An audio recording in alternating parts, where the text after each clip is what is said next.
Hey guys, what's up? This is Diego here at Cinemageddon Reviews. So, The Matrix Resurrections is finally out in theaters and on HBO Max. This is the long-awaited fourth entry in the Matrix franchise and one of my most anticipated movies of the year, so let's talk about it. But before we start, this is a review where I get to tell you guys if it's worth seeing in theaters amidst the coronavirus pandemic. So without further ado, welcome to another edition of Stories from the Wasteland.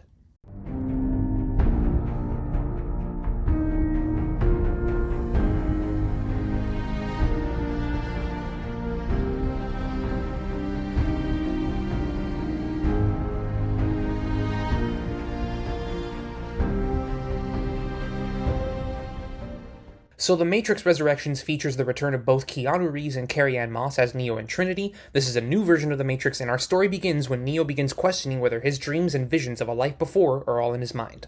So in my last video, I talked to you guys about how I grew up watching the Matrix films. Obviously, the first one is a classic, and it's also one of my favorite movies of all time. And while I didn't love the other two films, I still think that they were good in their own way. They continued the story and expanded the lore in very special ways. And that was what I expected going into Resurrections. I didn't expect it to be as good as the first one, or better than the first one, or to live up to the hype of the first one or anything like that, because that would have been very unfair and, quite frankly, also disappointing. Ultimately, The Matrix Resurrections was still a pretty disappointing movie.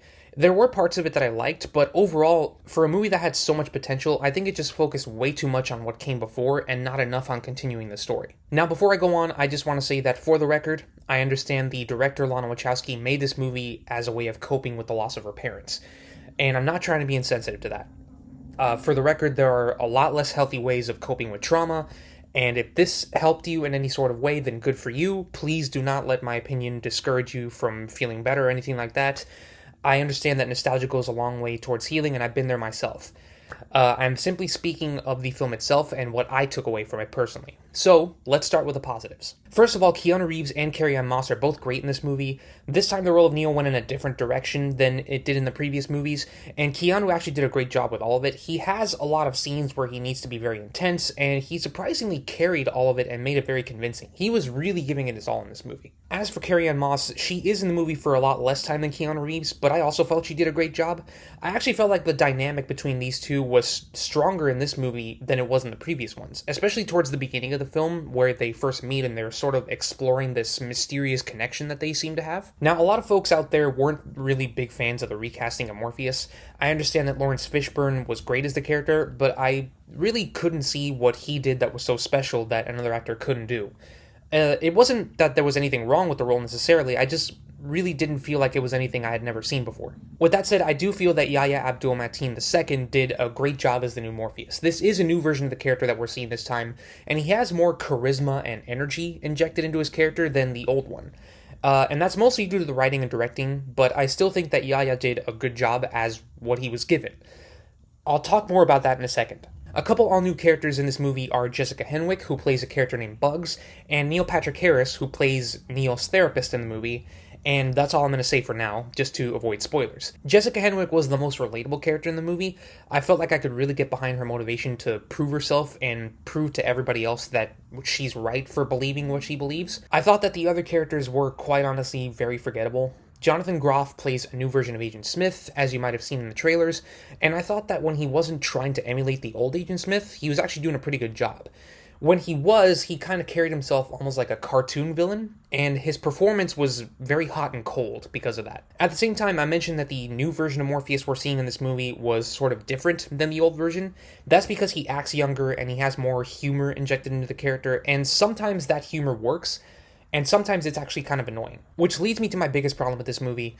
This movie knows that fans love the original Matrix movies. It knows that nowadays there's a lot of nostalgia centered around the Matrix films. And let me tell you, it really milks this cow dry. A lot of times, especially throughout the first half of the film, this movie has a lot of self-aware humor that gets tiring very, very quickly. It's honestly annoying how much this movie knows how much it can't replicate what the original three films brought.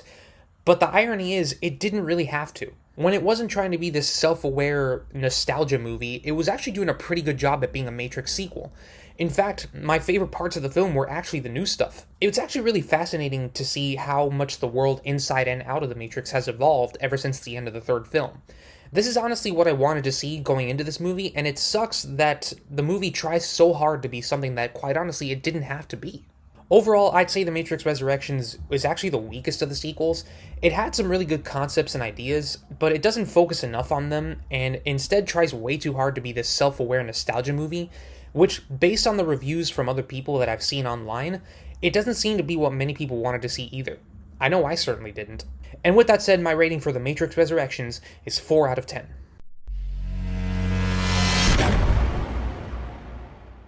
You know, this kind of reminds me of when they announced The Matrix Awakens, and everybody thought we were getting this open world Matrix game that was going to be really exciting and really cool, and then it turned out to be a graphics demo for Unreal Engine 5. That was pretty disappointing too. So is The Matrix Resurrections worth seeing in theaters?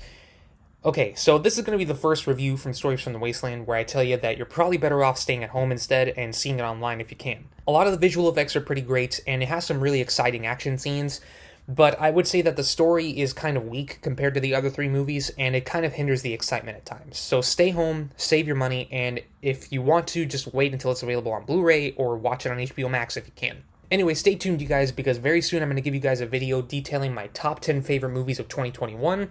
I'm excited to go back and revisit some of my favorites from this year. And then after that, I'm going to give you guys my thoughts on Hawkeye, the Disney Plus series, and The Witcher Season 2. So stay tuned for those reviews coming very soon. On a side note, you guys, I just want to say Merry Christmas or Happy Holidays if you don't celebrate Christmas. Here at Cinemageddon Reviews, we've had a very good year. It's been full of ups and downs. We've gone on hiatus a couple times, but this channel would not have gotten this far if it wasn't for all of you guys, and we're very grateful that you guys have stuck with us this long.